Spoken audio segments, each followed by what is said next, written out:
Bill आखिर सज्जल अपनी माँ राबिया का दिल साफ करने में कामयाब हो जाती है। जब उसे रमशा और अहमद की सारी हकीकत का पता चलता है तो राबिया को तो एहसास नदामत घेर लेता है कि उसकी बेटी रमशा इतने अरसे से उसकी आंखों में धूल झोंक रही थी और उसे पता ही नहीं चल सका। रमशा कॉलेज जाने के बहाने अहमद के साथ घूमती फिरती रही। बद किरदार मेरी अपनी बेटी थी, जबकि उसने किरदार दागदार कर दिया सज्जल का, जो कि इंतहाई नेक शरीफ लड़की है। अब तो उसे ये भी अफसोस होता है कि मेरे ससुर साहब भी इसी दुख को दिल में लेके इस दुनिया से रुखसत हो गए। मैंने तो उनसे वादा किया था कि सज्जल को हमेशा सगी माँ बन के पालूंगी, लेकिन अफसोस कि मैं अपना किया हुआ वादा पूरा नहीं कर पाई। राबिया पहले तो सज्जल से माफ़ी मांगती है, जबकि सज्जल राबिया को इस तरह रोते देखकर बहुत परेशान हो जाती है। अपनी माँ को समझाती है कि प्लीज़ भूल जाएं, समझें आज का दिन हमारी ज़िंदगी में आया ही नहीं। मैं बस आपका एतमाद जीतना चाहती थी, आपको बताना चाहती थी कि आपकी परवरिश में मेरे हवाले से कभी कोताही नहीं हुई। मुझसे आपका रोना बर्दाश्त नहीं हो रहा, मुझे बस आपकी मोहब्बत चाहिए थी। बहरहाल इसके बाद राबिया अपने ससुर की कब्र पे जाती है। वहाँ भी रो रो के माफ़ी मांगती है कि मैंने जो कुछ किया बहुत गलत किया और अभी भी सज्जल के साथ बहुत कुछ गलत हो रहा है। राबिया फ़ैसला कर चुकी है कि सारी सच्चाई सज्जल को बता के रहेगी कि जिन खुशियों पे मेरी बेटी उड़ती फिर रही है, दरअसल उन खुशियों पे तुम्हारा हक है, क्योंकि रमशा नहीं बल्कि दरअसल तुम तैमूर पाशा की औलाद हो। अब राबिया रमशा को बुलवाती है और उसे कह देती है कि मैंने जो कुछ सज्जल के साथ किया है, अब अपने गुनाहों की तलाफ़ी करना चाहती हूँ और मैंने फ़ैसला कर लिया है कि सज्जल को सारी हकीकत से आगाह कर देना चाहिए। रमशा तो जब अपनी माँ को इस तरह सज्जल की फ़ेवर करते देखती है, उसे तो बहुत गुस्सा आता है कि ये मेरी माँ हैं, इन्हें मेरा साथ देना चाहिए। लेकिन राबिया साफ इनकार कर देती है कि रमशा, अब मैं मज़ीद तुम्हारा साथ नहीं दे सकूंगी क्योंकि मेरा ज़मीर मुझे मलामत कर रहा है। लेकिन रमशा भी कहाँ टलने वाली है। फ़ौरन राबिया का हाथ अपने सर पे रख के कहती है कि आपको मेरी कसम है, अगर आपने तैमूर पाशा को हकीकत बताई या सज्जल को, तो आप मेरा मरा मुँह देखेंगी। अब यहाँ पे राबिया की ममता कमज़ोर पड़ जाती है। चाहे रमशा लाख बुरी सही, लेकिन है तो उसकी अपनी औलाद।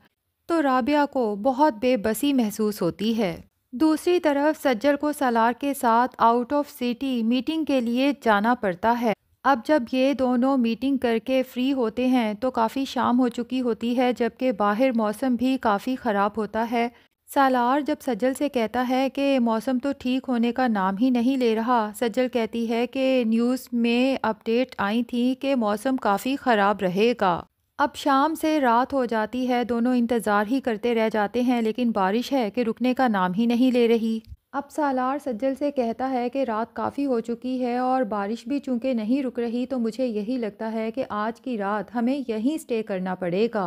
सज्जल तो ये सुन के काफ़ी घबरा जाती है कि अम्मी तो बहुत परेशान होंगी अगर मैं घर ना पहुंची। बहरहाल अपनी माँ को सारी सूरत हाल से आगाह कर देती है कॉल करके। तो सालार अपने और सज्जल के लिए अलग अलग रूम की बुकिंग करवा लेता है।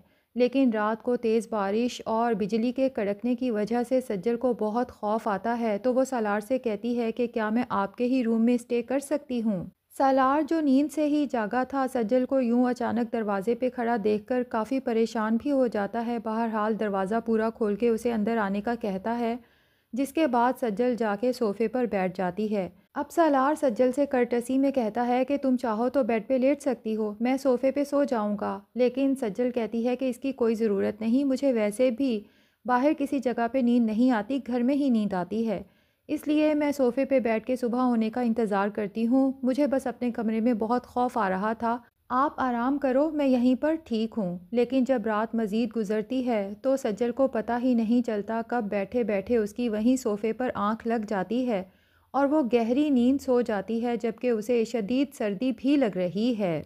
अब सालार की जब आंख खुलती है और सज्जल को इस तरह सर्दी में कपकपाते और गहरी नींद सोते हुए देखता है, तो फ़ौरन अपना कंबल उठा के सज्जल को ओढ़ाने के लिए आगे बढ़ता है। तो सज्जल की अचानक आंख खुलती है, सामने सालार को देखकर बहुत ज़्यादा परेशान हो जाती है, घबरा जाती है। गुस्से में कंबल दूर फेंक देती है और सालार को चीखते हुए कहती है कि तुम जैसे लोगों को मैं बहुत अच्छे से जानती हूँ, जो दूसरों की मजबूरियों का नाजायज़ फ़ायदा उठाते हैं। अब सज्जल तो गुस्से में बोलती ही चली जाती है, जिसके बाद सालार को भी शदीद गुस्सा आ जाता है, क्योंकि सज्जल है कि सालार पे इल्ज़ामात की बारिश कर रही है, जबकि सालार की तो ऐसी कोई इंटेंशंस ही नहीं थी। गुस्से में आके सालार सज्जल से कहता है कि प्लीज़ स्टॉप इट, बहुत देर से तुम्हारी बकवास सुन रहा हूँ, एक बात कान खोल के सुन लो कि मेरे लिए तुम ही नहीं, हर लड़की इज्जत के काबिल है। तुम मेरे बारे में बहुत गलत सोच रही हो, क्योंकि मेरी ऐसी कोई सोच ही नहीं थी। मैं तो तुम्हारा भला करने चला था कि इसे सर्दी लग रही है, इसके ऊपर कंबल दे दूं। और सालार की अना को तो आज इतनी ठेस पहुंचती है कि ये लड़की पता नहीं खुद को समझती क्या है। मैंने तो इसे अलग कमरा बुक करवा के दिया था, इतनी ही खुददार थी तो वहीं रहती, यहाँ आने की क्या ज़रूरत थी। अब तो सालार मज़ीद दिल में पक्का अहद कर लेता है कि इस सज्जल का गरूर तो खाक में मिला के ही रहूँगा। अब सालार पूरी कोशिश करेगा कि इस वाक़ये के बाद सज्जल का मज़ीद एतमाद जीतने की कोशिश करे, और जब सज्जल उस पर मुकम्मल एतमाद करने लगेगी, तब सालार सोच रहा है कि मैं अपना वार चलूँगा।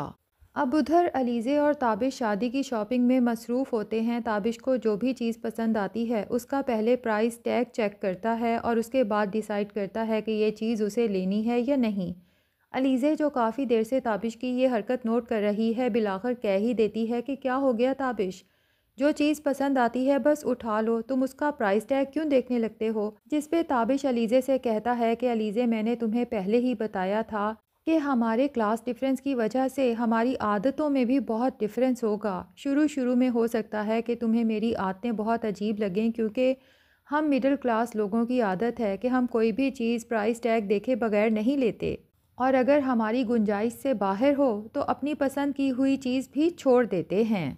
उधर अहमद की सारी सच्चाई तो अब उसकी खाला और आयशा को पता चल चुकी है, लेकिन वो लोग अभी भी उससे नाराज़ हैं कि रमशा तो चलो तुमसे झूठी मोहब्बत का ड्रामा कर रही थी, लेकिन तुम भी तो आयशा की आंखों में धूल झोंक के रमशा के साथ घूमते फिर रहे थे।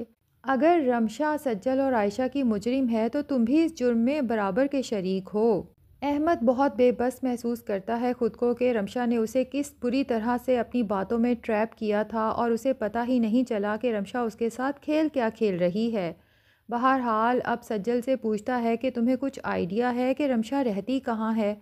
सज्जल परेशान हो जाती है कि आखिर अहमद रमशा के साथ क्या करने वाला है। उसे कहती है कि मेरे ख्याल से अब सारी बात क्लियर हो चुकी है, तो तुम रमशा को भूल के मूव ऑन करो। अहमद कहता है, मैं दरअसल रमशा के ठाट बाट देख के हैरान हूँ कि वो एकदम से इतनी हाई क्लास की लड़की कैसे लगने लगी। जिस पे सज्जल बिलाखिर अहमद को बता ही देती है कि रमशा दरअसल मेहरुन्निसा फुप्पो और तैमूर पाशा की बेटी है, और अब वो अपने बाप के घर में ही रहती है। और फिर अहमद को समझाती है कि अगर तुम रमशा के साथ कुछ बुरा करने का सोच रहे हो तो ये ख्याल दिल से निकाल दो, क्योंकि अगर तैमूर पाशा को पता चला कि तुमने रमशा के साथ कुछ बुरा करने का सोचा भी है, तो वो तुम्हें उठा के ऐसी जगह फेंकवाएंगे कि शायद तुम्हारी लाश भी कभी ना मिले। अब अहमद रमशा से अपना बदला तो लेके ही रहेगा, लेकिन वो सोचता है ये अच्छी बात है कि सज्जल ने बता दिया कि रमशा की पहुंच अब कहाँ तक है, क्योंकि अब रमशा से बदला लेने के लिए अहमद को हर कदम बहुत सोच समझ के उठाना होगा। तो नाजरीन, क्या ख्याल है, राबिया रमशा की दी गई कसम पे चुप रहेगी या सच्चाई से सज्जल को आगाह कर देगी? कमेंट सेक्शन में अपनी राय का इजहार ज़रूर करें, और अगर हमारे चैनल पे नए हैं तो प्लीज़ चैनल को भी सब्सक्राइब कर लें।